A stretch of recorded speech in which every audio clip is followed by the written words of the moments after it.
कौम के बगैर लीडर नहीं और लीडर के बगैर कौम नहीं। मजहब का इस मुल्क की सियासत में बड़ा दखल है। सेकुलर राष्ट्र की संपत्ति पर किसी भी धर्म कर्म का अगर कोई चिन्ह लगता है तो सेकुलर राष्ट्र के लिए बदनुमा दाग है कि नहीं। हेलो एंड खुशामदीद, मैं हूं राजी और आप देख रहे हैं हिंद वॉइस। मेरे साथ इस वक्त मारूफ आलिम दीन और साबिक रुकन पार्लियामेंट मौलाना उबैदुल्लाह खान आज़मी मौजूद हैं। मुस्लिम सियासत पर, मुस्लिम मसाइल पर और हिंदुस्तान गिर मसाइल हैं जो ख़ास तौर पे सियासत को लेकर, मजहब को लेकर, इन तमाम उमूर पर एक गहरी नज़र रखते हैं और एक अच्छी फिक्र रखते हैं। आज बात करेंगे सियासत हाजरा के ताल्लुक से, मुसलमानों की लीडरशिप के ताल्लुक से और जो मसाइल अक़लियतों को दरपेश हैं हिंदुस्तान गिर लेवल पर, उन तमाम मसलों पर मौलाना आज़मी साहब से सवाल करेंगे। सर, बहुत बहुत इस्तकबाल है आपका। शुक्रिया।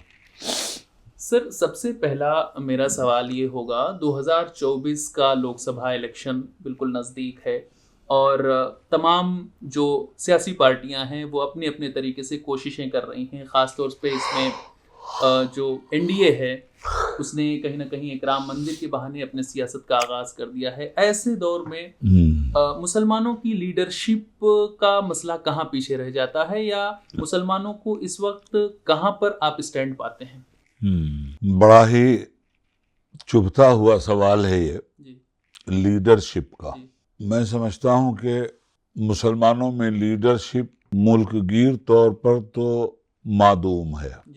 इलाकाई एतबार से खाल खाल कुछ लोग नजर आते हैं जो अपने इलाके में अपनी लीडरशिप की किसी न किसी तरह पहचान बनाए हुए हैं। लीडर और कौम दोनों का राबता एक दूसरे के लिए जिस्म और रूह जैसा है। जिस्म के बगैर रूह नहीं चल सकती, रूह के बगैर जिस्म नहीं चल सकता इस मादी दुनिया में। उसी तरह से कौम के बगैर लीडर नहीं और लीडर के बगैर कौम नहीं। और फर्द जो है जब भी कायम होता है तो वो रब्त मिल्लत से होता है।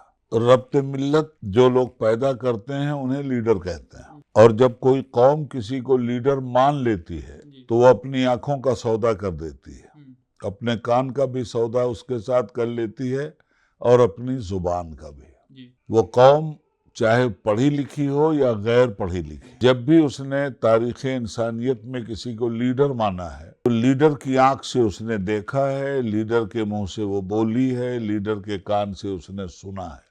ऐसी लीडरशिप मुसलमानों में एक मर्तबा हमें देखने को मिली है, जो इलाकाई लीडरशिप नहीं थी, मुल्क गिर लीडरशिप थी। और वो लीडरशिप 14 अगस्त 1947 को मुल्क की तकसीम के बाद एक मुल्क की बानी बनकर हिंदुस्तान को हमेशा के लिए खैर बात कह गई। उस जमाने में मुसलमानों के दो लीडर थे। एक लीडर थे मोहम्मद अली जिन्ना साहब और दूसरे थे मौलाना आज़ाद। मगर मुसलमानों ने मौलाना आज़ाद के मुकाबले में सही मानों में लीडर जिन्ना साहब को माना था। अच्छा देखिए, मैंने जो बात कही है कि लीडर की आंख से देखती है, जुबान से बोलती है। जिन्ना साहब को अंग्रेजी आती थी, उर्दू नहीं आती थी। मौलाना आज़ाद को उर्दू आती थी, अंग्रेजी नहीं आती थी। और हमारी कौम को भी उर्दू ही आती थी, अंग्रेजी नहीं आती थी। मगर जब जिन्ना साहब को कौम ने लीडर माना तो वो कौम जो उर्दू जानती थी उसने मौलाना आज़ाद की उर्दू नहीं समझा, और वो कौम जो अंग्रेजी नहीं जानती थी उसने जिन्ना साहब की अंग्रेजी को समझ लिया था। तो जब इस तरह से कोई कौम किसी के पीछे खड़ी होती है तब एक तारीख बनती है। ये अलग बात है कि वो तारीख अच्छाई के नाम से जानी जाए या बुराई के नाम से जानी जाए, वो एक अलग मैटर है। मगर ये कि लीडरशिप तो हमेशा तारीख बनाने का नाम है। वो तारीख अच्छी बना दे या बुरी बना दे, और आने वाला दौर उसकी तारीख को अच्छाई से मंसूब करे या बुराई से मंसूब करे, वो मैटर अलग है। मगर लीडर होना तो मुसल्लिम सबूत है। तो आफ्टर तकसीम हमारे यहाँ फिर मुसलमानों में इंटरनल तौर पर कोई ऐसी लीडरशिप उभर कर नहीं आई जिस पर पूरी मिल्लत को एतबार हासिल हो, और नतीजे में मिल्लत इलाकाई एतबार से जिन लोगों पे भरोसा हुआ उसका उनके पीछे चल पड़ी। मगर मिन हैसुल कौम हमारे पास कोई लीडरशिप नहीं है।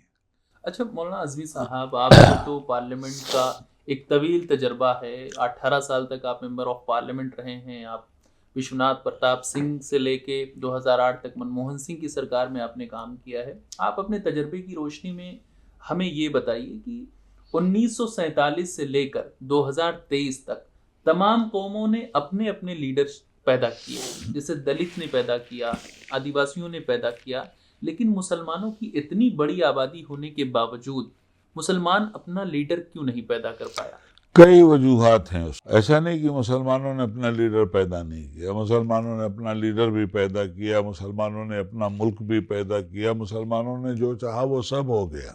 मगर तक़सीम मुल्क के बाद अब जो मुसलमान हिंदुस्तान में बच गए, तो पहली दहाई और दूसरी दहाई तक तो ये मोरदे इल्जाम रहे, तो उस इल्जाम का दिफा भी करते रहे और अक्सरियत इन्हें शर्मिंदा भी करती रही, जो अक्सरियत का एक तरह से तारीखी जुर्म भी था और जुल्म भी था। अगर मुसलमान फिर भी दिफाई पोजीशन में रहकर अपनी वतनियत के साथ आगे चलता रहा, तो मुसलमानों को तक़सीम मुल्क ने बड़ा नुकसान पहुंचाया। और उसके बाद मुसलमान हमेशा डरे और सहमे हुए माहौल में हिंदुस्तान में उभरने की कोशिश करता रहा।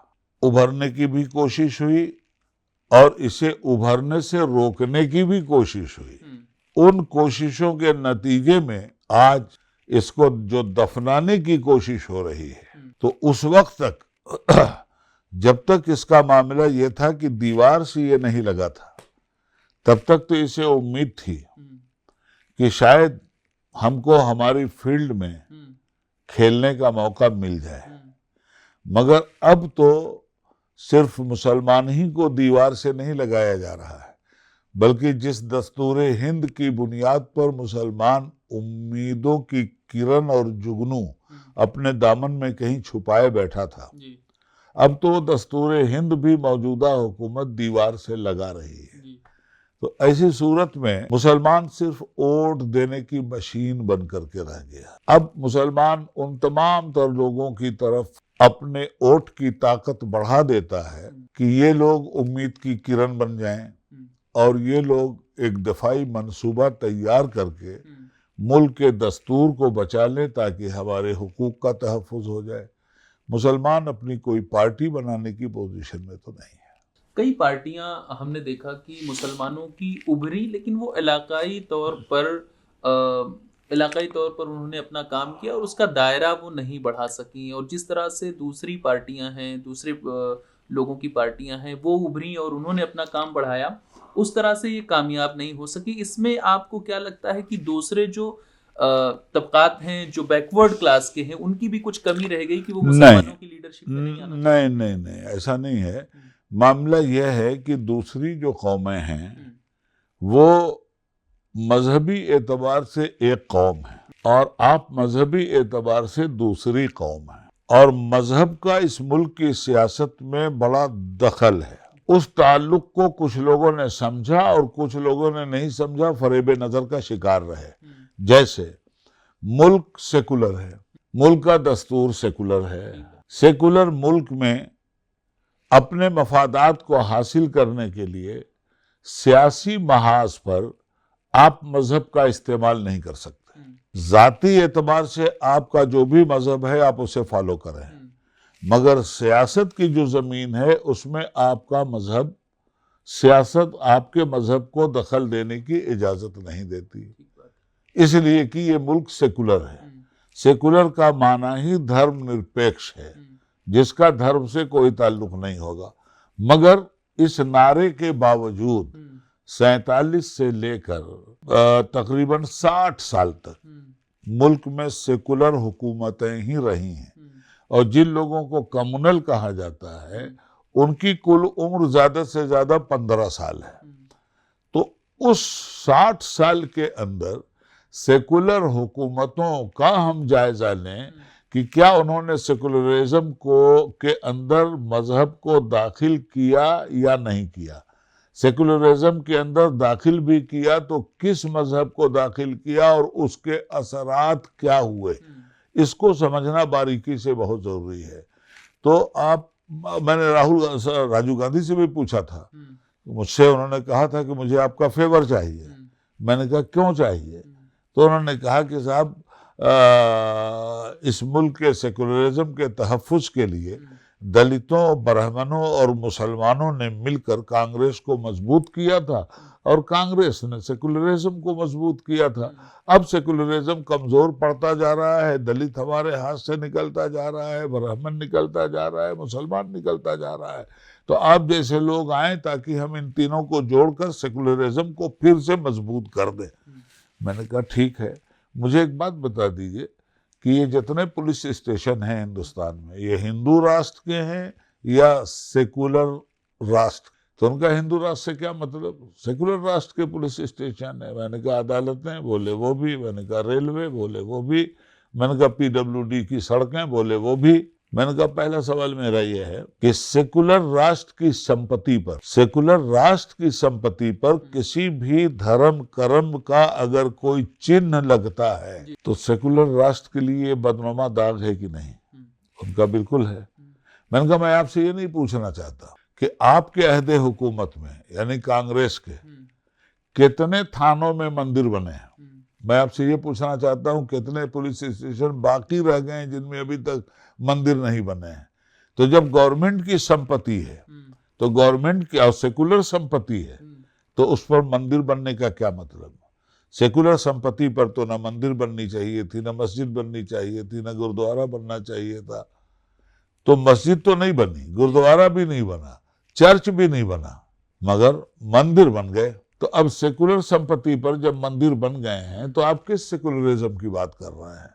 सेकुलर संपत्ति पर हर 2 किलोमीटर पर एक हनुमान जी सीना ताने खड़े हैं PWD की सरजमीन पर, तो आप किस सेकुलरिज्म की बात कर रहे हैं? तो सेकुलरिज्म की बात तो की गई, दिखाया भी गया, सेकुलरिज्म का हवा भी खड़ा किया गया, मगर जब पुलों का उद्घाटन होता रहा तब 17 नारियल मजहबी एतबार से फोड़े गए। जब पुल बनाने का वक्त आया तो धरती पूजन के नाम से यही पॉलिटिकल लोग काम करते रहे। ऐसा तो नहीं है कि बीजेपी के जमाने में ये हुआ है, कम्युनल गवर्नमेंट के जमाने में ये हुआ है, मजहबी फिरका परस्त सरकार के जमाने में ये हुआ है, सेकुलर हुकूमतों में भी वही सब कुछ हुआ है। और आज भी सेकुलर पार्टियां जब वोट लेने जाती हैं तो बिला मजहब का इस्तेमाल किए हुए नहीं जाती। हम इन कम्युनल लोगों के लिए तो ये कह सकते हैं कि ये मजहब की छाती को रौंद कर सियासत कर रहे हैं, मगर आपका तो दावा था कि मजहब का सियासत से कोई ताल्लुक नहीं होगा, मगर हर कदम पर आपने मजहब का ताल्लुक पैदा किया।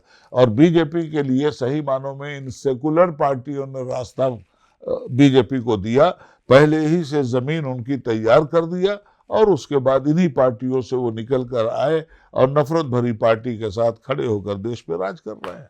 इसमें कांग्रेस जो है एक अरसे से सियासत कर रही है, सियासत के मैदान में है, कितना जिम्मेदार? आपने अभी उसकी जिम्मेदारी की बात कही और एक तरीके से जो मौलाना आज़ाद की आपने बात कही, बहुत सारे लोग ऐसे हैं बुद्धिजीवी जो ये कहते हैं कि मौलाना आज़ाद ने मुस्लिम लीडरशिप को हिंदुस्तान में उभरने नहीं दिया और उन्होंने ये कहा कि आप कांग्रेस में जम होकर अपनी लीडरशिप का ख्वाब देखें और कांग्रेस के साथ शामिल होकर अपनी तामीर तरक्की करें। तो ठीक है, नहीं अब उसके लिए देखिए, ठीक है मौलाना आज़ाद ने कहा जरूरी है, ठीक है ना, मगर मौलाना आज़ाद का कहा हुआ हर जगह माना नहीं गया। मुस्लिम लीग पर मुल्क के बंटवारे का इल्जाम था, तो लफ्ज़े मुस्लिम लीग के साथ हिंदुस्तान में किसी पॉलिटिकल जमात का तस्वुर भी फिर नहीं किया जा सकता था तक़सीम मुल्क के बाद। मगर तक़सीम मुल्क के बाद केरला में इंडियन यूनियन मुस्लिम लीग बनी या नहीं बनी? तो मौलाना आज़ाद ने जो कहा जम हो जाओ, तो सब तो जम नहीं हुए। तो जिस तरह हमारी तरफ के सब लोग जम हो गए, ये तो हमारी तरफ के लोगों के हौसले के पस्ती की अलामत है कि मौलाना आज़ाद ने एक रास्ता दे दिया और हमने उनके दामन में मुंह छुपा लिया। मगर केरला के मुसलमानों ने तो मौलाना आज़ाद की इस आवाज को नहीं सुना और उन्होंने इंडियन यूनियन मुस्लिम लीग उस माहौल में बनाई, और न सिर्फ ये कि बनाई, अपनी लीडरशिप भी कायम की और केरला के मुसलमानों ने उनकी लीडरशिप पे एतबार भी किया और खड़े भी हो गए। और यही कांग्रेस उसी मुस्लिम लीग के साथ समझौता करके कल भी इलेक्शन लड़ती थी, गवर्नमेंट बनती थी तो उसी मुस्लिम लीग के लोग भी गवर्नमेंट का हिस्सा बनते थे। और आज भी केरला में यही कांग्रेस मुस्लिम लीग के साथ मुफाहमत करके इलेक्शन लड़ती है। तो हमारे नॉर्थ इंडिया में मुस्लिम जमात क्यों नहीं बन सकी? मुस्लिम जमात से मुराद सेकुलर मुस्लिम जमात, जिसमें लीडरशिप मुसलमान की हो, बकिया हर कौम की शमूलियत हो और हर बिरादरी की, चाहे वो किसी भी मजहब का मानने वाला हो, उसकी हिस्सेदारी तय हो। ठीक है ना, उसके भी लीडर हो, मगर लीडरशिप की कमान मुसलमान के हाथ में हो। जिस तरह समाजवादी पार्टी में मुसलमान हैं, मिनिस्टर भी रहे हैं, ऊंचे ऊंचे मकामात पे रहे, मगर लीडरशिप तो यादव के हाथ में। तो चूंकि यादव उनके पीछे खड़े हुए, हमने जाके उसको बैलेंस कर दिया। हमारे इन पूरे एरिया में हम इस बात में कामयाबी हासिल नहीं कर सके कि गैर मुस्लिमों को भी अपनी लीडरशिप में हम खड़ा करते। हमने आफियत पसंदी का रास्ता यहाँ अपनाया और साउथ के मुसलमान ने जुर्रतमंदी का रास्ता अपनाया। नतीजे में आज भी वहाँ मुस्लिम लीग मौजूद है, आज भी मुस्लिम लीग के 4 मेंबरान पार्लियामेंट यहाँ मौजूद हैं।